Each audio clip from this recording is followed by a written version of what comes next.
Sa mga sandali pong ito, nasa Giwan Eastern Samar po si Pangulong Aquino at nagbe-briefing po siya ngayon. Pakinggan po We natin. anticipate possibilities of epidemics in the evacuation centers. Now the standby power, we were able to recover our generator, but it's not enough. It will not be enough to cater the whole and then fuel. Then one important need is the vehicle. We only have one land ambulance. We do not have sea ambulance. So it's very difficult for us to transport patients from the island. We have 5 island barangays and it's very difficult to transport patients from there. So before we had the sea ambulance, but it's not operational anymore. And then supplies for our birthing facility. And then of course the rehabilitation of our barangay health centers, because the barangay health station has been the MSF group has promised to rehabilitate our main health centers, but we have problems with our barangay health stations. Ma'am, yung medicines, may listahan din kasama ng folder. I-forma na lang natin. Tapos, if you can, kahit handwritten para bago kami umalis, at least. Tsaka kung sino yung kakausapin sa Cebu, kami na mag-organize whether kung kasya sa C-130, kung hindi, isasakay sa barko ng Coast Guard. But kung sino kakausapin doon para malaman namin paano dadalhin dito. Pero yung medicine, klase, anong quantity, yung fuel, anong quantity rin ang kailangan, etc. Ma'am, I'll take this opportunity. Pinakabibilin ni Sec Doc Ona na talagang dapat bantayan ho natin, Sir Mr. President, yung post-calamity diseases, community-borne diseases dahil wala nga shelter, marumi ang tubig, etc. Hindi natin gusto na itong kalamidad ay magkaroon ng round 2 dahil nga sa pagkalat ng so kailangan ho, sabi ni Sec Ona na okay. Marami pa pong pupunta ng Pangulo sa iba't iba pang mga lugar. Yung sa municipal engineer ay kasama na siguro doon sa damage report ni Mayor. Doon po tayo siguro para lang sa komunikasyon, yung mayroon bang representative ng SMART nandito daw? Yes, ma'am. Parang mabilis lang po, kailan, etc. and so on. Sige. Good afternoon, Mr. President and Honorable Secretaries. Isa-summarize ko na rin po yung sa whole of Leyte, kung ano po yung update. Pati, dito lang po. Okay na rin. Kasi konti lang naman siya. Okay.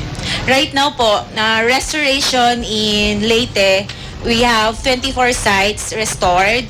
Western Samar, 18 sites on air, and Northern Samar, 19 non-air. And we also deployed satellite phone services for libreng tawag, especially here in Giwan, one here in Viva Commercial Center, and one we have instant network in partnership with Vodafone here at the Immaculate National High School.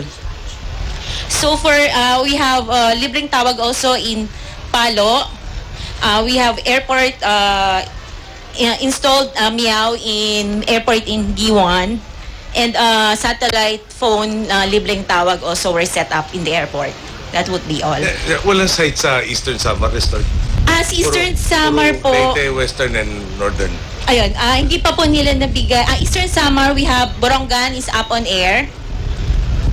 And we have a libreng tawag in Kinapondan Municipal Hall and Hermani Municipal House. That would be all.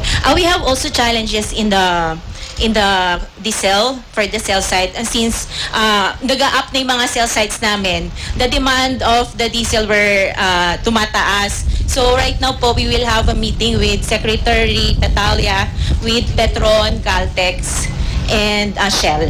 Petilla. Okay. Petilla. I'm sorry, sir. Okay. Ma'am, I'll just take this opportunity. Sabi ni Gob Nicard, whom we met, he's based in Borongan, yung mga interior towns, kung pwede magbagsak kayo ng satellite phone, yung sa koordinasyon, sa truck, etc. Importante lang. Kahit isa lang, to the not for libreng tawag, but to be able to communicate with the municipal mayors of all the towns, Borongan South. halimbawa, may cell site kayo sa Borongan, wala siyang matatawagan ng mga mayor. Malalaman ni mayor, siya ng kahit isa lang bawat mayor so that he can communicate with them sa koordinasyon ng nagtulong. Yeah, lahat ho yun. Thank you ho. And finally, DSWD sa relief na dumating ho dito. Mr. President, ako na po yung magbibigay ng report. Meron po kaming 5 contingent. Ayun po yung aming head. Sila ho ay madadagdagan ng 5 pa kasi nga hub. So ang dumating po dito ay 40,000 food packs from 40,464 food packs and 1,164 boxes of water. Hindi lang po yan ibinigay sa Giwan, yan ho ay ibinigay din sa 15 bayan ng Eastern Samar.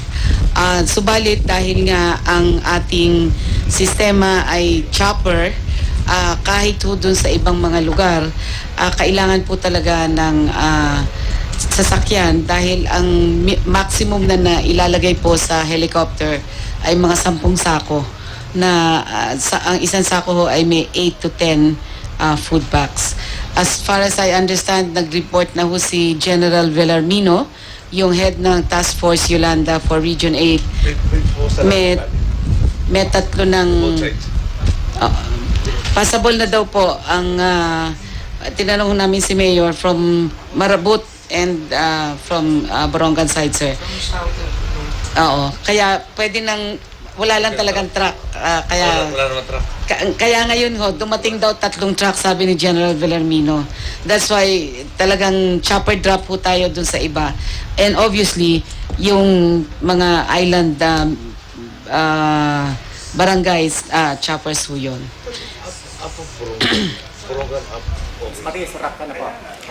At yan nga po, natunghayan natin ang bahagi po ng command conference o briefing na pinaunahan mismo ni Pangulong Noynoy Aquino dyan po sa Giwan Eastern Samar habang siya'y nag-iikot sa mga lugar na sinalanta ng Bagyong Yolanda. Binigyan po si Pangulong Aquino ng update at sa ngayon po hindi pa raw po sapat ang mga generator at pinipilit na maabot ang 5 island barangays lalo't hindi na operational ang mga sea ambulance. Isa po sa mga tinututukan ng pagpigil sa mga ikangay post-calamity diseases lalo't marami pa rin po ang walang tirahan at walang malinis na tubig. Sa ngayon, na-restore na po ang cellular sites sa 24 na bayan sa Leyte, 18 sa Western Samar, 19 naman sa Northern Samar at ilang mga bayan sa Eastern Samar. Meron din po silang libreng tawag sa ilang mga bahagi ng Leyte at Samar at patuloy din po ang pagdating ng mga food packs at tubig para sa mga nasalanta ng bagyo.